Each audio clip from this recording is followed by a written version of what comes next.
we are headed in many ways towards the stage for a civil war. I have this unfortunate history degree, and I never should have gotten a history degree. I know too many things. No government is the good government. There's no such thing, right? Not while humans are involved. The reason Gone with the Wind is Gone with the Wind for all its flaws is because the 1850s set the stage for the Civil War. And we keep cherry picking moments in our current political landscape from the years right before a major war. I would like us not to do that. Nothing is unprecedented about the choices being made. There is a precedent, right? We have the tariff conversation. We've done that twice before. It was bad both times. All of these things are precedented. It's just that what they precedent is war. There are approximately 200 million more guns in America than there are people. I don't really want to, no one should want America's collapse to involve a civil war. You don't want anyone with their finger on the proverbial nuclear football who thinks guns are fun. You don't. You don't want anyone who is a big fan of genocide with these Well, tools. Part of my what I'm positing is that if the American dream ever existed, Jim Crow strangled it in its crib. Jim Crow is where America makes a series of decisions that doom the American dream. Um, we are staring down the barrel of a population crisis that we don't think is a population crisis yet, right? But if we don't have children and we don't have the capability to take care of the children we do have, as we age, we are going to run into a situation that is already happening in other countries. Immigration has been saving America from realizing this, right? Well, now we're determining to deport all of these people.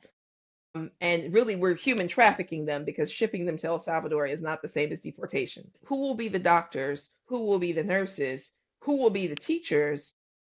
Who will be the caregivers for the babies and the elderly? Who will pick the food is only one in a list of things that is possible currently. When you pack a bunch of people into an enclosed space and you deprive them of rights, food, etc., they tend to react by fighting back. I don't so want to what do be you here for this war. what's the picture you're painting? Is it civil war and we're just like we're fighting over what? We're killing each other for what? We're really We're going gonna to be killing each other over basics. We're going to be killing each other over food, necessities, water. right because this is the other part of this. Um, some of us live in states that have wonderful land for growing things. We have plenty of access to water, all of that, right? Others live in states that have none of those things and don't realize how much they depend on the states that they currently hate, right? To provide them with those things. You are dependent on road systems that are paid for by federal dollars. You are dependent on medication developed in places with lots of universities, right? The anti intellectual bias against vaccines and science and whatever. You need those people to make the things they make, and you need to produce food for them so that everybody continues to live. And we've lost that idea of collective culture in many ways, and not just in America. This is an ongoing global problem. And if we cannot imagine a future for everyone, we don't have a future for anyone. Do I think that this will be a logical, like, progress to a civil war where it's inevitable? No. I think there are many places we could avoid this and we could avert this future. But I think America, and not, again, not just America, the folks who are fans of fascism do not think of a future. Eugenics does not allow for any concept of a future. It says it does, but realistically, fascism and eugenics and all the other bigotries, and yes, capitalism, but it's not the only economic structure where fascism can happen. It all kind of goes hand in hand, right? Bigotry will be the catalyst in much the way slavery was the catalyst, but it was also about finances. This will be about finances and resources, but it will also be about hate. And it's yeah, okay. I can see it now. Yeah. Yeah, And well, if I mean, I wish you luck with that book. It sounds real depressing. But I did hear I'm like always looking for like little nuggets. community is the only way out, right? Every story of survival through hard times in anyone's history, but especially in American history, has really been about community, right? If you and your neighbor You've got carrots, your neighbor's got potatoes, this neighbor's got rice, whatever, whatever. Somebody's got chickens. It's the stone soup analogy, right? If you're all putting things in the pot, at the end of the day, everyone eats.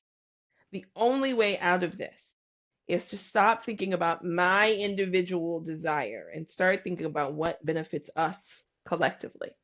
And collectivism gets a lot of hits. There are good reasons to be like, well, I don't want to make my decisions based around everyone else's needs.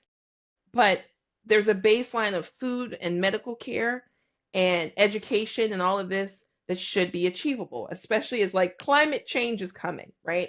Climate change is here, really, but climate change is coming. We're all going to need each other.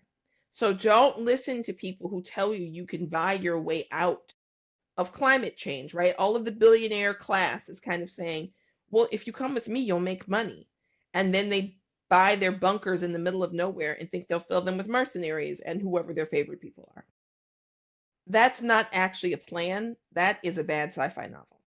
The actual plan is to prepare for a future in which things will require you to work together, in which, yes, you'll have to make do with less, but you'll be able to make do if your plan is, let's make sure everyone has enough so no one is fighting over basic needs.